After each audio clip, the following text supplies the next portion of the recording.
यह इस सेशन में हमें ईश्वर प्राज्ञयोः संबंधः देखना है। तो वेदांत सार में जिस तरीके से हम अज्ञान की बात कर रहे हैं, हमने अज्ञान में देखा हुआ है कि समष्टि अज्ञान जो है वह ईश्वर निर्माण करता है, उपाधि से परब्रह्म को ढक देता है, और उसी तरीके से जो व्यष्टि अज्ञान है वो अपने अंदर रहे हुए चैतन्य को अलग अलग उपाधि लगाकर, जिस तरीके से अल्पज्ञत्व, अनीश्वरत्व, ऐसी उपाधि लगाकर उसे प्राज्ञ बना देता है।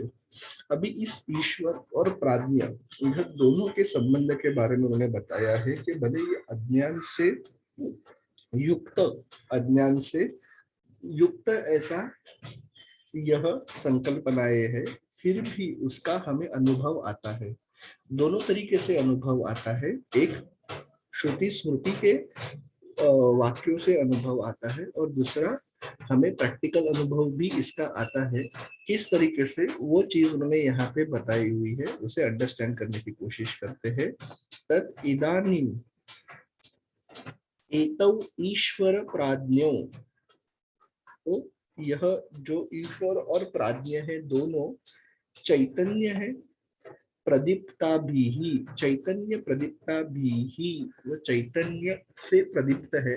दोनों, ईश्वर भी चैतन्य युक्त है, प्राज्ञ भी चैतन्य युक्त है। अति सूक्ष्म, सूक्ष्मा भी ही, और वो अति सूक्ष्म है दोनों भी जो है समझने के लिए। अज्ञान वृत्ति भी ही आनंदम अनुभवतु, और दोनों में अज्ञान वृत्ति होने के बावजूद भी वह आनंद का अनुभव प्राप्त करते हैं।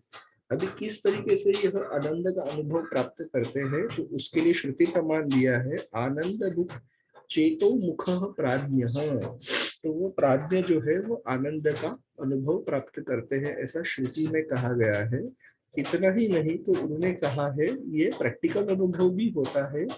जिस तरीके से जब भी हमें गाढ़ निद्रा लगती है, तो वो गाढ़ निद्रा जब भी पूरी होती है तभी सुबह उठने के बाद हम कहते हैं सुखम अहम स्वाप्सम न किंचित अनदेशम। मतलब मुझे इतनी अच्छी निद्रा लगी कि मुझे पता ही नहीं चला कि मैं कब सोया और कब उठा। तो इस तरीके से जब भी अच्छी गाढ़ निद्रा लगने के बाद, जब भी हम उठने के बाद कहते हैं कि मुझे बहुत अच्छी निद्रा प्राप्त हुई, तो वह निद्रा जो है, वह निद्रा क्या है, तो उसे सुषुप्ति कहा गया है। यह सुषुप्ति क्या है, तो सुषुप्ति में जीव, मतलब ये ईश्वर और प्राज्ञ जो है वो एक दूसरे अनुभव करते हैं आनंद का। इति उत्तिष्ठस्य परमार्शोपपत्तेः च, तो उठने के बाद उसका अनुभव होता है। लेकिन क्या ज्ञान हुआ कि क्यों इतना अच्छा लगा गाढ़ निद्रा में, उसका जवाब मात्र किसी के पास होता नहीं है। सुबह उठने के बाद हम कहते हैं निद्रा अच्छी हुई, बहुत बढ़िया निद्रा थी, बहुत बढ़िया लगा। तो यह हम हमेशा कहते हैं, जब वो किस तरीके से निद्रा हुई यह चीज हमें पता नहीं होती है। इस तरीके से उन्होंने यहाँ पे कहा है सुखम अहम स्वाप्स्यम न किंचिदवेदीशम, ऐसा हम कहते हैं। तो यह जो सुषुप्ति अवस्था है, यह सुषुप्ति अवस्था में ईश्वर और प्राज्ञ इनका मिलन होता है। इसीलिए उन्होंने कहा है अनयोः समष्टि व्यष्टियोः वन वृक्षोः वृक्षयोः इव जलाशय जलयोः इव वा अभेदः। तो जिस तरीके से हम वन में से वृक्ष को अलग नहीं कर सकते, उसमें कुछ भेद नहीं कर सकते, वो अभेद है। जलाशय में से जल को अलग नहीं कर सकते, वो उसका ही भाग है। उसी तरीके से ये एक दूसरे का भाग है। समष्टि व्यष्टि मतलब परब्रह्म से हम, हमारे अंदर रहे हुए चैतन्य जो ईश्वर आच्छादित है, उससे हमारे अंदर रहे हुए जो चैतन्य है उसको अलग नहीं कर सकते, वो एक ही है। भले वो व्यष्टि अज्ञान से बना हो, समष्टि अज्ञान से बना हो, हम उसे अलग कर नहीं सकते हैं। ऐसा उन्हें कहना है कि वृक्ष यह वन से अलग नहीं होता है, जल ये जलाशय से अलग नहीं होता है। उसी तरीके से एतद उपयुत हितयोः ईश्वर प्राज्ञोः अपि, ईश्वर और प्राज्ञ जो है वो अलग अलग नहीं है, उनमें अभेद है, दोनों एक ही है। दिखने में अलग अलग लगता है, बट जब भी हम बराबर तरीके से सोचते हैं तो वो अलग नहीं है। वन वृक्षावत छिन्न अवकाश आकाशयोः इव जलाशय जलगत प्रतिबिंबित आकाशयोः इव वा अभेदः। तो इसमें हम लोग जलाशय वाला एग्जांपल को अंडरस्टैंड करेंगे तो समझ में आएगा कि जल बिंदु के अंदर एक प्रतिबिंबित आकाश है और पूरे जलाशय के ऊपर प्रतिबिंबित आकाश है। तो हम क्या ऐसा कह सकते हैं कि जल बिंदु वाला जो आकाश है वो अलग है और जलाशय में जो प्रतिबिंबित आकाश है वो अलग है? तो नहीं, दोनों आकाश सेम है, दोनों में अभेद है। यह पहला कंसेप्ट हमें मान्य करना पड़ता है। तो इस तरीके से ये चीज हमने मान्य करने के बाद कि दोनों के अंदर रहा हुआ जो प्रतिबिंबित आकाश है वो सेम है, उसी तरीके से ईश्वर के अंदर रहा हुआ चैतन्य और प्राज्ञ के अंदर रहा हुआ चैतन्य ये एक ही प्रतिबिंबित चैतन्य है, उपहित चैतन्य है। ऐसा हम यहाँ पे एक स्टेप मान्य करेंगे।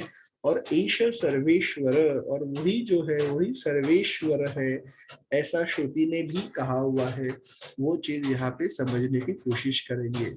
अभी हम अज्ञान कंप्लीटली अगर देखेंगे तो हमें दिखेगा कि प्राज्ञ और ईश्वर ये अज्ञान निर्मित है। इन दोनों के अंदर रहा हुआ चैतन्य है वो उपाधि सहित है, उपहित है।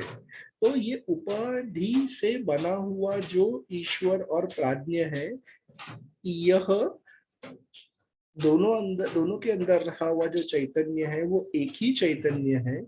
और वो एक चैतन्य जो है, उस एक चैतन्य को अज्ञान की वजह से हमने अलग अलग ईश्वर और प्राज्ञ यह दो नाम दिए हुए हैं। एक समष्टि अज्ञान से नाम दिया है और एक व्यष्टि अज्ञान से दिया हुआ नाम है। बट इन दोनों के परे या इन दोनों के अंदर रहे हुए जो उपहित चैतन्य है उसके परे एक अनुपहित उपाधि रहित ऐसा चैतन्य भी है जो आने वाले पैराग्राफ में हम देखने वाले हैं। वहां पे अंडरस्टैंड करने वाले हैं कि अज्ञान से उपहित चैतन्य समझ में आ गया जो ईश्वर और प्राज्ञ है, बट इन दोनों से परे एक चैतन्य है जो उपाधि रहित है, उसे कोई भी उपाधि नहीं है। तो वो क्या है, किस तरीके का है, जिसे जानने के लिए हम यह वेदांत सार पढ़ रहे हैं, वो बात हमें वहां पे देखने समझने मिलेगी। तो उस तरीके से हमको अभी ईश्वर प्राज्ञ से परे जो है उसे जानना है। यानी एकदम छोटे तरीके से अगर हमको अंडरस्टैंड करना है तो यहाँ पे हमने यह देखा था कि जल बिंदु के अंदर का प्रतिबिंबित आकाश और जलाशय में प्रतिबिंबित आकाश, ये दोनों आकाश जो है वो एक ही है। अभी हमें देखना है कि दोनों भले आकाश एक ही है बट वो प्रतिबिंबित आकाश है, वो रियल आकाश नहीं है। रियल आकाश उससे अलावा कहीं ना कहीं तो ऊपर है। तो यह जो प्रतिबिंबित आकाश एक है वो यहाँ पे पता चला, बट वो ट्रू नहीं है। उसके अलावा एक आकाश है जो ट्रू है, रियल है, ऊपर है। उस आकाश के बारे में हमें अगले सेशन में देखना है। मतलब ईश्वर और प्राज्ञ में रहे हुए जो चैतन्य है वो उपहित चैतन्य है। वो चैतन्य है बट उपहित है, प्रतिबिंबित है। उसके अलावा एक ट्रू चैतन्य है जो प्योर चैतन्य है, जिसमें कोई उपाधि नहीं है। वो आने वाले सेशन में हम देखेंगे, जो ज्यादा इंटरेस्टिंग हो सकता है, बिकॉज उसमें अज्ञान जो है वो निकल जा रहा है और पूरा अज्ञान निकलने के बाद जो बचने वाली बात है वो हम देखने वाले हैं। धन्यवाद।